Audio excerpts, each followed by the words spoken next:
Cool. So we're here for the July Digital Twin Hub Meet, and the topic today is Digital Twins for Sustainability. But before we head into the program, I wanted to give you an update on a couple of things at Smart Cities Council. So one is save the date. Smart Cities Week with Digital Twin Week is happening in Melbourne in person 10 to 14 October.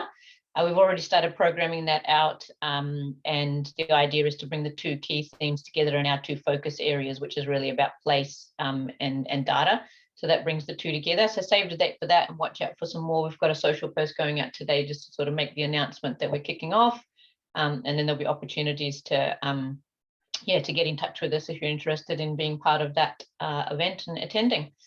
The other one is the Digital Twin Challenge update. So project progress is underway. It's delayed a little just because April was pretty much a write-off because of school holidays and Easter and Anzac Day. So we've been delayed about a month, but it is underway, and we'll be releasing those resources at Digital Twin Week as part of Smart Cities Week 14 to whatever the date was, 10 to 14 rather, October, because we changed the date. So just be aware also we've changed the date for Digital Twin Week, Smart Cities Week. So here we are with the schedule for the Digital Twin Hub meets for the year. So we're here today with the sustainability through the Digital Twin lens. Coming up is AI, empowering Digital Twin, visualization and Digital Twin, and the Digital Twin Challenge highlight with Digital Twin Week. If you are interested in speaking at a meet, do get in touch. Our speakers today, Andrew Cowie, Senior Associate Industrial Digital at Becker, and Andrew Christie from AWS. And of course, AWS was a gold sponsor of the New Zealand Digital Twin Summit that was held in early July in Wellington. And the recordings for that will be out soon also on our website. But yeah, so here we are today to talk about digital twins for sustainability. Andrew, I will hand over to you. A reminder that we're recording the presentations, not the Q&A.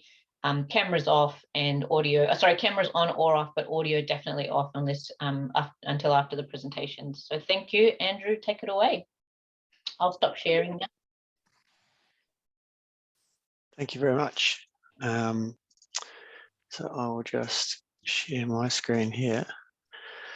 Hopefully everyone, everyone can see that, can you? Yep, that's good.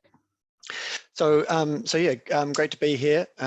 As my name's Andrew Cowie, I work for Becker in Industrial and out of Auckland in New Zealand. And I work a lot with industrial clients with emerging technologies, and digital twins is one of my key focus areas. Here in Becker, we're very heavily invested in digital twins being a big part of our future, a big part of everyone's future. And so it's a very important sort of technology for us. And I guess I just did want to have a little bit of a caveat on this presentation, because it's something that it's just a little bit of a rerun of a presentation that I did for Tech Week in 2021, which was around sustainable futures using digital twins. And that presentation was about half an hour long with some Q&A, and there were some other people in there from Becker as well who aren't here today. And so I guess I'm giving a little bit of an abridged version of that. And it was, I sort of got a very late call up to, or request if I could present on something. And it was really because I had these slides available that I could do it in short notice. So it's sort of not really too tailor-made, but I think hopefully it's pretty interesting. Moving on, so these are the other people who presented with me previously, and so I'm not a sustainability sort of expert. My good friend and colleague Kate Meyer is, but she's not here today. But I'll post the link for the full YouTube presentation if you are interested in seeing the whole thing, so you can watch that in your own time as well. So start off with this slide, and this slide here really, for me, exemplifies why it's so important that we utilize digital twins in the sustainability space, and it's because it is very, very complex. And digital twins is a decision support tool, are really well placed to help us make really complex decisions around assets and what to do. And for sustainability in particular, the thing that strikes me is that we have both types of challenge in terms of decision making. We have large decisions that are very complex, okay, that we need all these digital support tools to help try and distill out so we can make good decisions. But we also have small decisions that we need to make at a really high cadence. So all of us need to make the best decisions, from a sustainability perspective in the future. And these things are going to come at us thick and fast. Right down to what you choose what you choose to buy in the supermarket, A or B. Do you choose to take this transport or that transport? And digital twins as a support tool will really help us make those decisions at a high speed and for high complexity. So this is just one system and showing all the different inputs and interactions for a food production system. So you can really see exactly how complex it is. In the other presentation, I sort of gave an introduction into digital twins using Google Earth as an example. I don't think I need to do that for this audience, but sort of finish up at this slide. And I think this is this really sort of exemplifies, one of the things we use Google Earth for as a digital twin is for wayfinding and transport from one place to another. And so this is what we're used to. And we talk about digital twins as decision support tools by providing lots of context, right? And so this provides great context for my decision. I'm going from here to here. I know it's going to take me, but it tells me I'm going to need 1 hour and it's going to need $135 to do this trip. So what would that mean if we thought about it with a sustainability lens? Well, we need some different types of information if we're going to make decisions based on sustainability using this digital twin. And so this is one example. Okay, right, now we can see that actually this is going to cost 62 kilograms of carbon dioxide. Okay, so right there, that would, if this sort of information in a digital twin will allow us to make this decision. The next sort of points is we need to actually provide better context to people when they're making decisions around using digital twins, because 62 kilograms is still pretty abstract. Okay, but I'm not saying that being able to toast 15,000 slices of bread is everyone's perfect metric for deciding whether they're going to fly to Wellington or not.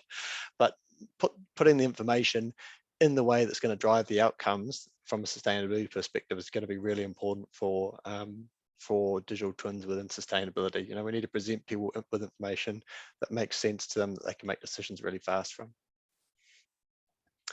So this is work by Build Media and Wellington City Council. You might have seen this digital twin before, but it's just a beautiful digital twin they use. But this example here, they've overlaid it with sort of live ridership rates for cycling. And talking about this decision support, it's just so much easier for individuals or groups of individuals to look at data presented in this way, okay, and make decisions from a sustainability lens, okay. And so decisions that you might make from this type of digital twin is decisions around infrastructure. How are we going to support or encourage ridership rates? What sort of systems need to be in place, but also just sort of being able to understand the drivers of cycling rates. Here the user can select the year, month, and hour, and look at those ridership rates, and you can look at the effects of things like weather and other systems on that ridership. And I think it's really important for digital twins. Something I always think about is presenting the information. We talk about it to the individual, but actually I think these big decisions are going to be made by groups of people, and presenting information in a way that a group of people can really all be on the same page and collaborate and get the best out of that group is really important. And I think presenting information in such an intuitive way with such good context really drives the powers of groups of individuals in this decision-making process. This is the same digital twin. I shouldn't stop playing, but oh no, sorry, it's actually the same video. Same digital twin, but again, here we're looking at, I guess, stakeholder engagement for potential infrastructure moves. And from a sustainability perspective, obviously the thing here is we need to use digital twins not only to build the best outcomes that we can for these infrastructures, but also maybe using them to try and build as little as possible. Okay, we've got lots of embodied carbon and embodied energy in these systems, and so being able to sort of understand these and make sure that anything that we do build, we get the best bang for buck out of, I think is going to be key for digital twins. So this is a Becker example, and so what we have here, this is facility twin, digital twin platform that we build this on. And really what we have here is we have some live information about the energy use for a commercial building. We connect to the energy management system to bring in this information. And it's really about a service that we provide to sort of optimize the energy use. It's called B-Tune. We know tuning the energy use of that building, but providing that live information through to the user so that once it's all tuned up, they can then monitor that energy use for the building over time. But the extra thing, I mean, this is really what we're talking about as an embedded dashboard in this stage, but the sort of digital twin aspect of it comes with being able to sort of drill in. If you notice an anomaly, you can drill in the individual sort of fan cool unit, that might be causing that anomaly, and you have that context of knowing, visually exactly what physical thing you're looking at, and then being able to see the live data associated with that asset there as well, to be able to like troubleshoot, and you can go obviously both ways. You can click on the asset and pull up the information, the live data for that, or drill into the live data and then go to the asset. So that's B-Tune. This is another sort of neat example. So at Becker, we do a lot of energy transition studies for clients. So this is studies of going and analyze their plant, and we look at where the opportunities are to decarbonize their operations. And typically what produces a whole lot of, so I've had to anonymize a lot of this, but a whole lot of sort of options in terms of projects that might be like change from this coal boiler to a gas boiler, or a heat pump or something like that. And we present this information back to them within the digital twin. It allows them to do a couple of things. One, it allows them to optioneer. Okay, so instead of being a static deliverable, what they can do is they can change, and they can say, well, what happens if the price of carbon goes up from where it is currently today, to another $10 or $20? What does that affect? How does that affect the outcomes of the projects that I might want to select in terms of a payback period of those decarbonisation projects? What happens if the cost of electricity goes up or the gas goes up? So you can do some optioneering from there within their dashboard, but then hidden away down here, as well as each one of these projects actually has a physical location where it exists, like it's decarbonized this boiler, or that thing. And we also sort of embed visual information about where each one of these projects are located around the plant. So as people are selecting the projects they're interested in, they can then automatically go to that location and say, yes, okay, and it's about that context. Right, this is where we're talking about this piece of this asset, or changing this asset or this thing. And probably, I don't think I've got much time, I won't talk about that. That was just a mock-up of a digital twin for a shopping basket, to try and provide information for the user or for the purchaser on what what they should buy. I think these things will become, it seems obvious to me that will happen. And that's the end of that. Thank you very much. Sorry, probably a little bit over time. No, that was fantastic. So we'll have time for Q&A after, but thanks for that, Andrew. There's a number of examples there about the different sort of, sorry, my camera's off, different sort of thinking around what a digital twin is, which is great. That added element of variety, I guess is the word. If we can now get Andra to pause the share. Yeah, if you stop sharing, Andrew, and then Andra, and Milos, if you can hold on to your question for the Q&A, but do feel free to drop any questions into the chat as you think about it. And then when it's time for Q&A, either I can ask the question, or you're welcome to turn your camera and audio on and ask the question during Q&A. But if Andra, are you there? Yeah. Andra, do you want to stop sharing the screen? Yeah, I can't share just yet. I think you're still. Okay. Sorry. Okay. How do I've got? Oh yeah, stop share right there. Yeah, cool. Andra, I'll let you take over. Yeah, just 1 moment. Wait.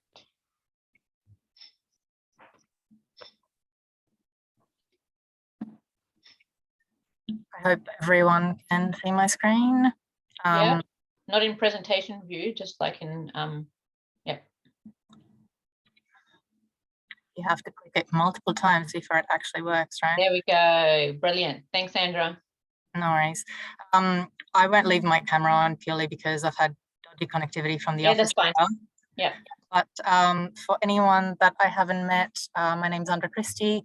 As Janat said, I'm a solution architect in the public sector at AWS. And for more than the last year, I've focused on digital twin functionality and was really excited to have an opportunity to speak today on digital twins with a sustainability lens.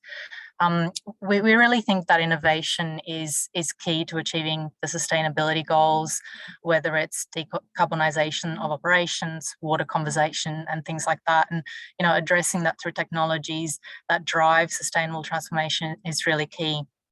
We've got a whole lot of sustainability initiatives at AWS, and we've been working with customers across the types of projects that lend themselves not only to sustainability but also to preservation. So, for example, we're currently working with a customer who will be really heavily impacted by climate change in the next 50 years, and they're looking for guidance in implementing both a sustainability as well as preservation digital twin.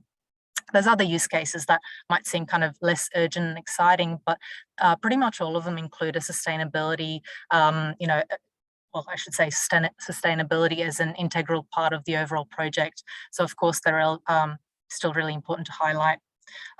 Very, very quickly before I jump into the main topic, basically our foundational definition, so we're all on the same page, because we know there's a lot of definitions out there, but basically our definition is that, simply put, digital twins are virtual representations of physical objects and processes that very closely mimic the state and behavior of the physical counterpart.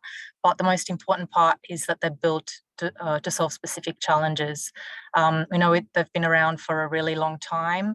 And obviously, the broader adoption of IoT, machine learning and cloud computing has made them, not just possible, but within reach for all of our customers. We've actually put together a digital twin index to help customers navigate the space better. It's very similar to what you would see in the self-driving car space or autonomous vehicles, where they've got a leveling guide from 1 through to 5. So, level 1 is cruise control, level 2 is adaptive cruise, level 5 is that truly autonomous driving, hands off, no steering wheel kind of situation. And then each level drives their own business value just depending on the use case. So as a customer, by understanding what levels your use case represents, it really helps you understand what technologies you might need, the underlying data, and how others might have tackled similar use cases. But very, very quickly, we've also got a new service that's meant to help customers build digital twins of real-world systems. It's called TwinMaker, and it connects data from different sources and creates a knowledge graph to model real-world systems to generate insights. So customers can create digital twins of entire physical environments and then use 3D visualizations to build applications that help them basically fulfill their business outcomes. Just a keynote. It's a set of tools, so it's not an end user application. As I mentioned, almost every digital twin project includes a sustainability initiative. And one of the more common ones that we see and that we're involved in is any kind of building or facility. So for the purpose of today, I was going to focus on commercial buildings, but this can again extend to any type of facility. And it's especially relevant to fostering sustainability initiatives, controlling CO2 emissions, sound pollution, separate waste collection, and a lot more actually. I'll use a customer use case. This was one of our launch customers, Carrier, who's using TwinMaker with their Abound Smart platform. And they use AWS to create digital twins of their smart, sustainable buildings. This is for real-time and historical state of buildings. It's about improving occupancy comfort, energy efficiency, and things like that. Just a bit of background, they've got a really rich history of innovation, and certain trends have put them at the centre of very timely cultural conversations. Obviously, the global pandemic has really heightened awareness of things like air quality in indoor spaces, the building industry represents about 15% of the global greenhouse gas emissions. And obviously they were keen to work with partners like ourselves to meet the challenge. There's also a climate controlled safe distribution of food and vaccines, which is obviously more critical than ever. And these types of macro trends are playing out obviously in the building industry as well. We know that IoT is unlocking new energy efficiency potential, and customers are demanding it more and more. Obviously, the built environment really needs to catch up to the cultural sentiment. And as I said at the beginning, technology can be a force for good in this instance. One thing to mention, in the past, smart buildings have experienced what we call potential barriers to adoption, whether it's been hardware devices that speak their own proprietary language, whether it's been cultural barriers, so maybe a lack of awareness of ROI. But today it's really advances in technology again that are going to make smart, sustainable buildings possible at scale.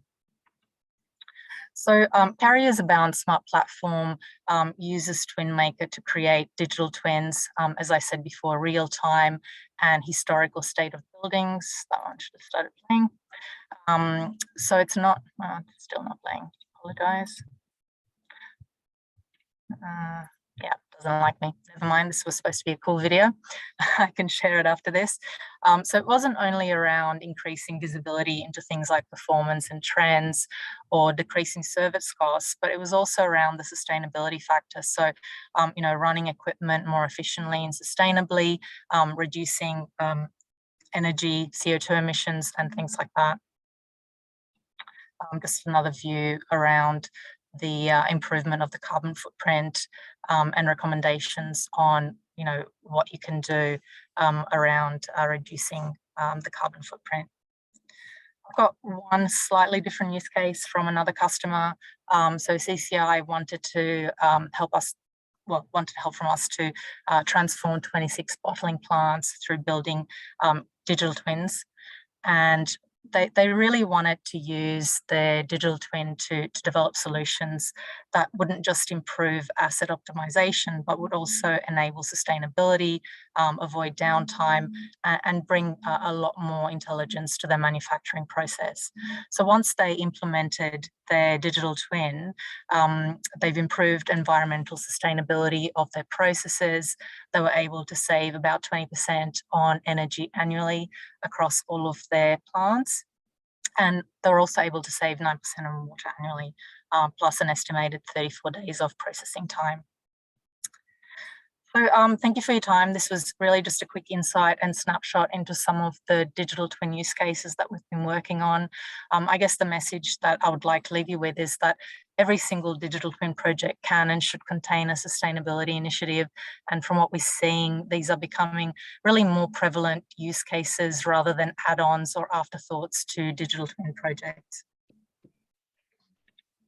An awesome way to end that, Andra. Thank you for that. That's great. I'm going to press stop now for the recording.